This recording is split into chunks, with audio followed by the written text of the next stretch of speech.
जय श्री राम जी भक्तों, आज आप सुनेंगे श्री रामचरितमानस जी के उत्तरकांड का 54 नंबर का दोहा। जैसा कि हर दिन 3 दोहा सुनाती हूँ अर्थ सहित, तो शुरू करते हैं। आप ध्यान से सुने। हम आरंभी हरि कथा, तुम निर्वाहन आए।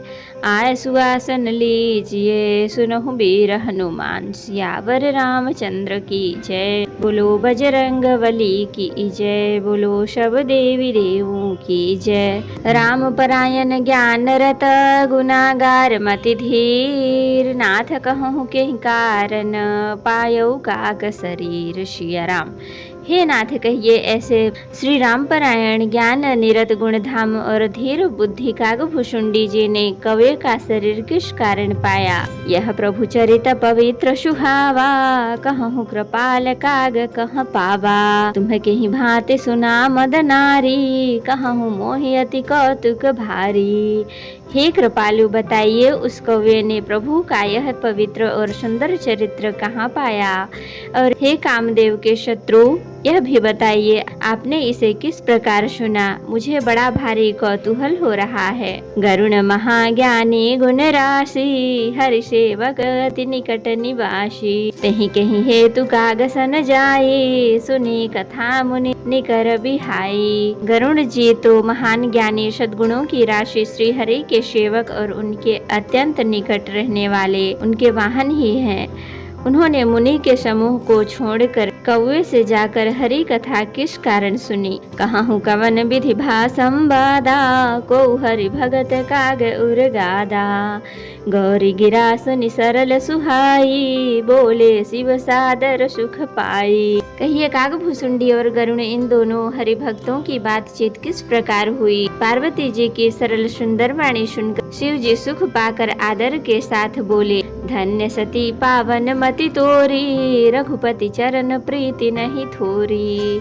सुनहु परम पुनीत इतिहासा, जो सुनि सकल लोक भ्रम नाशा। हे सती, तुम धन्य हो, तुम्हारी बुद्धि अत्यंत पवित्र है। श्री रघुनाथ जी के चरणों में तुम्हारा कम प्रेम नहीं है, अत्यधिक प्रेम है। अब यह परम पवित्र इतिहास सुनो, जिसे सुनने से सारे लोक के भ्रम का नाश हो जाता है। उपजई राम चरण विश्वासा, भवनिधि तर नर बिनहि प्रयासा।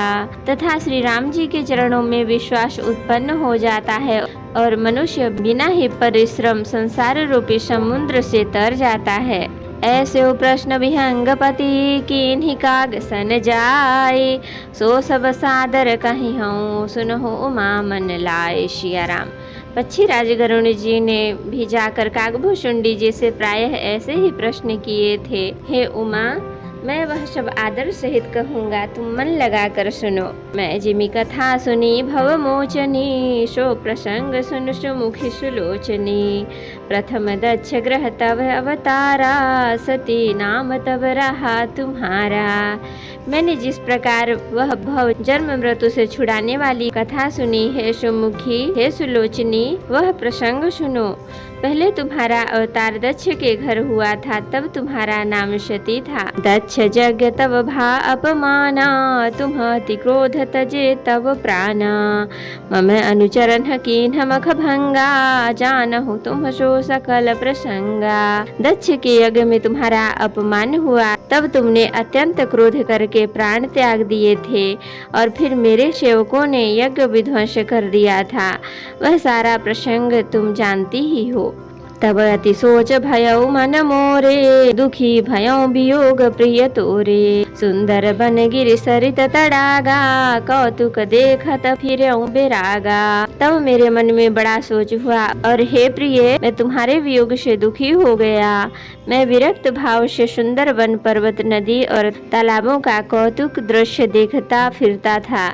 गिरि सुमेर उत्तर दिशि दूरी, नील शैल एक सुंदर भूरी। तासु कनकमय शिखर सुहाए, चारि चारु मोरे मन भाए। सुमेरु पर्वत की उत्तर दिशा में और भी दूर एक बहुत ही सुंदर नील पर्वत है। उसके सुंदर स्वर्णमय शिखर हैं। उनमें से 4 सुंदर शिखर मेरे मन को बहुत ही अच्छे लगे। तिन्ह पर एक एक बिटप विशाला, पटपी पर पाकरी रसाला। शैलो परिसर सुंदर शोहा, मन सोपान देखी मन मोहा। उन शिखरों में एक एक पर बरगद, पीपल, पाकर और आम का एक एक विशाल वृक्ष है। पर्वत के ऊपर एक सुंदर तालाब शोभित है, जिसकी मड़ियों की सीढ़ियां देखकर मन मोहित हो जाता है। शीतल अमल मधुर जल, जलज विपुल बहुरंग, गूंजत कलरव हंस गण, गूंजत मंजुल भृंग। सियाराम। उसका जल शीतल, निर्मल और मीठा है। उसमें रंग बिरंगे बहुत से कमल खिले हुए हैं। हंस गण मधुर स्वर से बोल रहे हैं और भौरे सुंदर गुजार कर रहे हैं। तेहि गिरि रुचिर बसई खग सोई, तासु नास कल्पांत न होई। माया कृत गुण दोष अनेका, मोह मनोज आदि अविवेका।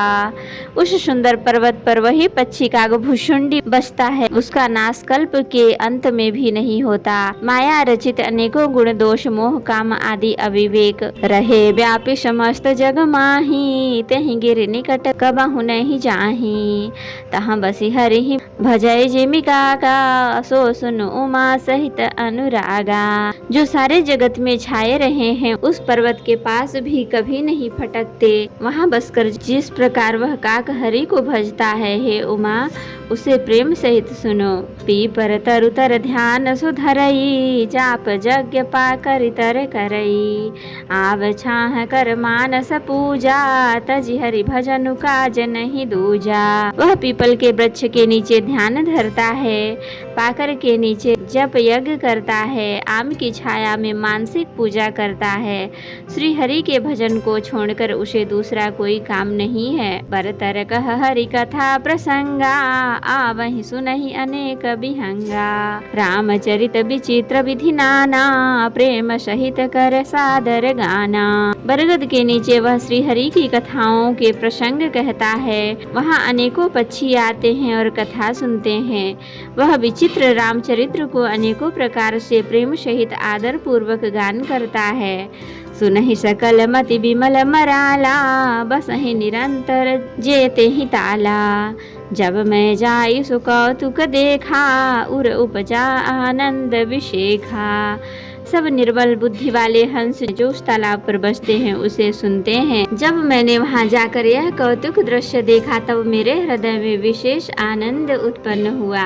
तब कछुकाल मराल तनु, धरित कीन्ह निवास। सादर सुनि रघुपति गुण, पुनियायऊ कैलाश। सियाराम। तब मैंने हंस का शरीर धारण कर कुछ समय वहां निवास किया और श्री रघुनाथ जी के गुणों को आदर सहित सुनकर फिर कैलाश को लौट आया।